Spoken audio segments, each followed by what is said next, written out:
सुदूर हिमालय की गोद में, जहां बादल पहाड़ों को चूमते थे और हवाएं रहस्यमयी गीत गुनगुनाती थीं, वहां बसा था एक छोटा सा गांव जिसका नाम था चंद्रपुर। यह गांव इतना छिपा हुआ था कि नक्शों में भी इसका नाम मुश्किल से मिलता। चंद्रपुर की गलियां पत्थरों से बनी थीं और हर घर की दीवारों पर रंग बिरंगे फूलों की लताएं लिपटी रहती थीं। गांव के बीचों बीच एक प्राचीन बरगद का पेड़ था, जिसके नीचे गांव वाले हर शाम इकट्ठा होते, कहानियां सुनाते और हंसी मजाक में समय बिताते। इस गांव में रहती थी मायरा, एक 17 वर्षीय लड़की, जिसके आंखों में सपने और दिल में जिज्ञासा भरी थी। मायरा की त्वचा सूरज की किरणों सी चमकती थी और उसके घुंघराले बाल हवा में लहराते हुए किसी नदी की धारा से लगते। वह गांव की सबसे तेज तर्रार लड़की थी, जो हर सुबह जंगल में भटकने निकल पड़ती, पेड़ों से बातें करती और नदियों के किनारे बैठकर अपने ख्यालों में खो जाती।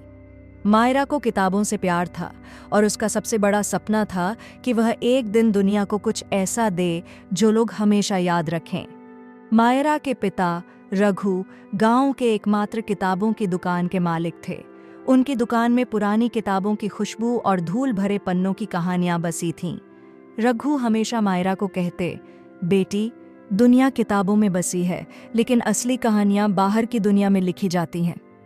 मायरा इन बातों को सुनकर मुस्कुराती, पर उसका मन हमेशा कुछ अनजाने की खोज में रहता। एक दिन जब सूरज ढल रहा था और आकाश नारंगी रंग में रंगा था, मायरा जंगल के उस हिस्से में भटक गई जहां गांव वाले जाने से डरते थे। वह हिस्सा था अंबेरी का जंगल।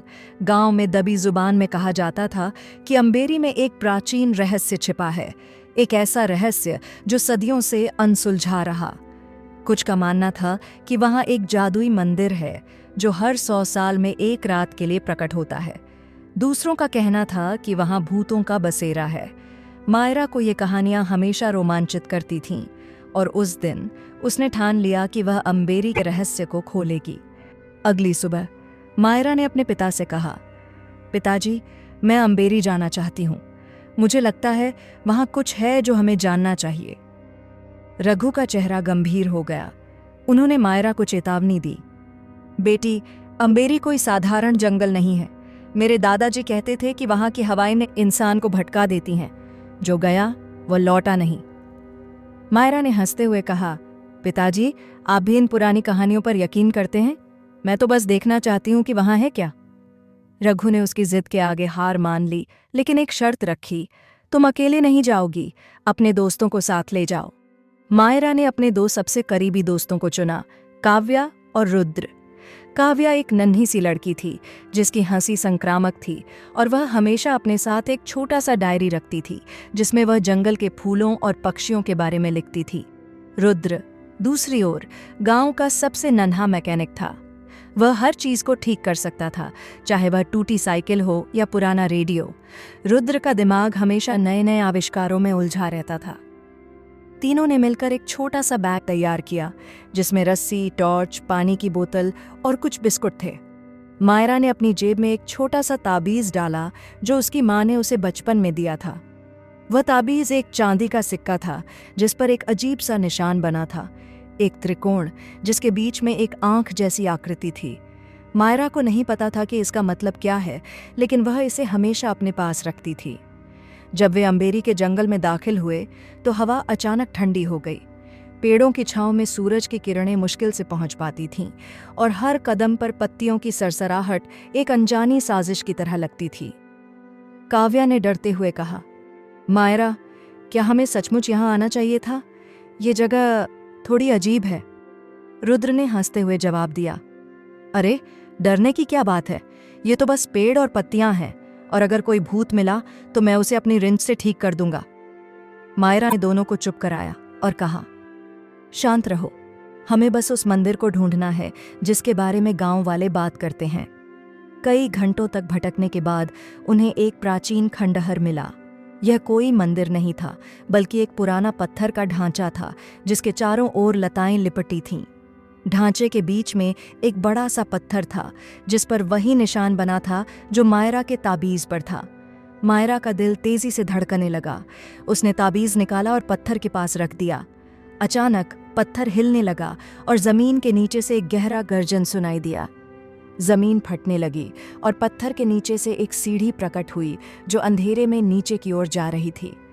काव्या ने पीछे हटते हुए कहा, मायरा, ये ठीक नहीं लग रहा, हमें वापस जाना चाहिए। लेकिन मायरा की आंखों में एक अजीब सी चमक थी। वह बोली, हम इतने करीब हैं काव्या, मैं पीछे नहीं हटूंगी। रुद्र ने अपनी टॉर्च जलाई और कहा, ठीक है, लेकिन अगर हम मर गए तो मैं तुझसे जिंदगी भर नाराज रहूंगा। तीनों हंसते हुए सीढ़ियों से नीचे उतरने लगे। नीचे एक विशाल गुफा थी जिसकी दीवारों पर चमकते हुए नीलमणि जड़े थे। गुफा के बीच में एक चमकता हुआ तालाब था और तालाब के ऊपर हवा में तैरता हुआ एक सुनहरा गोला था। गोले से एक हल्की सी आवाज आ रही थी, जैसे कोई गीत गा रहा हो। मायरा ने गोले को छूने की कोशिश की, लेकिन जैसे ही उसका हाथ गोले के पास गया, एक तेज रोशनी फूटी और एक आकृति प्रकट हुई। यह एक लंबी, दुबली पतली औरत थी जिसके बाल चांदी जैसे चमक रहे थे। उसने कहा, मैं सायरा हूं, अंबेरी की रक्षक। तुमने मेरे मंदिर का रहस्य खोज लिया है, लेकिन यहां आने की कीमत चुकानी पड़ती है। मायरा ने हिम्मत जुटाकर पूछा, क्या कीमत, और ये गोला क्या है? सायरा ने मुस्कुराते हुए कहा, यह गोला अंबेरी का दिल है। ये सदियों से इस गांव की रक्षा करता है, लेकिन इसे सक्रिय करने के लिए एक बलिदान चाहिए, किसी का सबसे कीमती सामान। काव्या और रुद्र एक दूसरे की ओर देखने लगे। मायरा ने अपनी जेब से ताबीज निकाला और कहा, यह मेरी माँ की आखिरी निशानी है। अगर ये बलिदान इस गांव को बचा सकता है तो मैं इसे दे दूंगी। सायरा ने उसकी ओर देखा और बोली, तुम्हारा दिल साफ है मायरा, लेकिन बलिदान का मतलब हमेशा कुछ खोना नहीं होता। सायरा ने गोले को छुआ और अचानक गुफा में एक तेज भूकंप आया। दीवारें हिलने लगीं और तालाब का पानी उबलने लगा। सायरा ने चिल्लाकर कहा, तुमने गलत रास्ता चुना, यह गोला रक्षा नहीं, विनाश लाता है। यह सुनकर मायरा स्तब्ध रह गई। यह एक ट्विस्ट था जिसकी उसने कल्पना भी नहीं की थी। सायरा कोई रक्षक नहीं थी, वह एक धोखेबाज थी जो सदियों से इस गोले की शक्ति को अपने लिए चाहती थी। रुद्र ने जल्दी से अपनी रेंच निकाली और गोले को मारने की कोशिश की, लेकिन गोला अचानक गायब हो गया। सायरा हंसने लगी और बोली, तुम मुझे नहीं रोक सकते, यह शक्ति अब मेरी है। वह गायब हो गई और गुफा ढहने लगी। मायरा, काव्या और रुद्र किसी तरह गुफा से बाहर निकले, लेकिन बाहर का दृश्य बदल चुका था। चंद्रपुर के ऊपर आसमान काला हो गया था और हवाएं तूफान की तरह चल रही थीं। सायरा की शक्ति ने गांव को खतरे में डाल दिया था।